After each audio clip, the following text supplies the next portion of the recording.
né? Indo aqui para a nossa última métrica, para dar tempo da gente falar de todas, que é a Change Failure Rate, né? Como você já comentou um pouquinho sobre ela mais cedo, que é sobre a taxa de falhas que a gente tem, né, ali relacionados a, vamos dizer assim, a quantidade de deploys que a gente tem. Então, se a gente tem, vamos dizer, 10 deploys e tem 10 falhas, então a taxa é 100%, porque todos os deploys geraram alguma falha Uhum. ali. Daí eu queria até dar um salto aqui, em vez de a gente pensar um pouco na definição dela, queria pular para como que a gente mede isso, né? Porque é o tipo de métrica que é muito difícil medir. Eu não sei se você usa alguma ferramenta, se você recomenda alguma ferramenta que simplifique essa parte de medir. Porque, pelo menos nas empresas onde eu trabalhei, a gente teve muita dificuldade de conseguir medir isso. Daí eu queria entender como é que você fez, enfim, por onde você passou. Claro. Essa, de fato, eu diria que é a mais difícil de medir mesmo. A gente tem uma ferramenta que nós usamos, a Code Climate, ela é bem boa e ela tem uma métrica aproximada dessa aí, tá? Que é a Defect Rate. Não é a Change Failure Rate, como o livro traz ali, mas é algo que se aproxima. Como que a gente consegue ter essa métrica mais precisa? A gente precisa ter uma integração, a integração das ferramentas, né?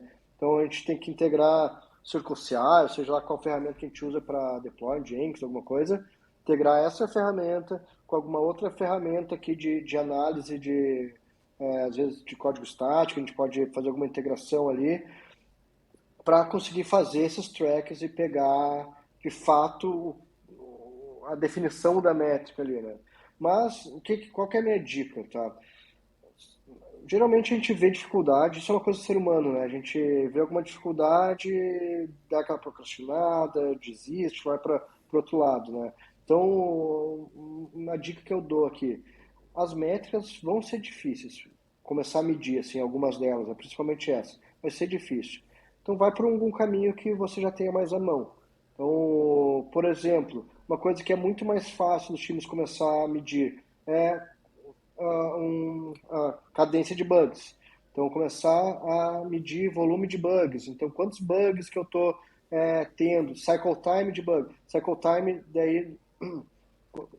Eu falo gira, né? Eu vou citar bastante gira, mas, enfim, se aplica para qualquer sistema aí. A gente tem o tempo médio que aliás, o tempo que essa atividade ficou em desenvolvimento, né? Então a gente consegue traquear ali pelo próprio Gira ou outros ferramentas quando que entrou ali para desenvolvimento e quando que a gente colocou em concluído. Dependente se esse concluído já foi para produção ou não. O ideal é que a gente consiga integrar com um pipeline lá de entrega contínua e tal e ter essa métrica no detalhe. Quando não tem, tudo bem, aceite isso e vai com o que a gente tem, né? E aí, como eu estava dizendo, cycle time de bug, isso é muito legal. Então, nessa sprint, a gente gastou aqui X horas com bug. Na próxima sprint, a gente gastou 2X horas com bug. Aplicamos algumas melhorias, conversamos aqui na retrospectiva, tomamos na raiz, putz, caiu aqui pela metade esse tempo. Então, a gente começar a entender como que está nosso volume de bugs já é uma boa prática para a gente se aproximar dessa métrica de change failure rate, tá? Então, é uma boa prática. A métrica em si vai ser difícil de medir, vai demandar alguma ferramenta, assim, não vai, com as ferramentas tradicionais, comuns aí que a gente usa no dia a dia, não dá, a gente tem que ter alguma coisa complementar, tá?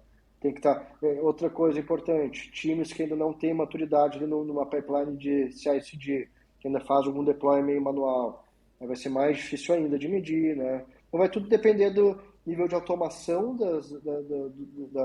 da esteira ali todo do time, né? Nível de automação e das ferramentas. E aí entra a questão de investimentos, né? Algumas ferramentas, geralmente elas não são gratuitas, né?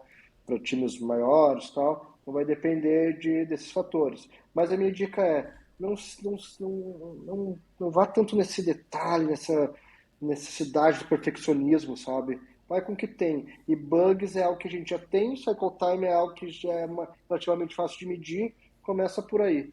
Aí tu vai conseguir identificar quanto tempo que a gente está levando para resolver nossos bugs, pode fazer um throughput de bug, contar throughput de bugs, né? Então, e aí relacionar, putz, eu tenho essa minha cadência aqui, meu throughput, eu tenho meu lead time for change, eu tenho esse meu cycle time de bugs, começa a olhar essas métricas que você tem à disposição, começa a olhar elas em conjunto, que isso vai começar a gerar insights.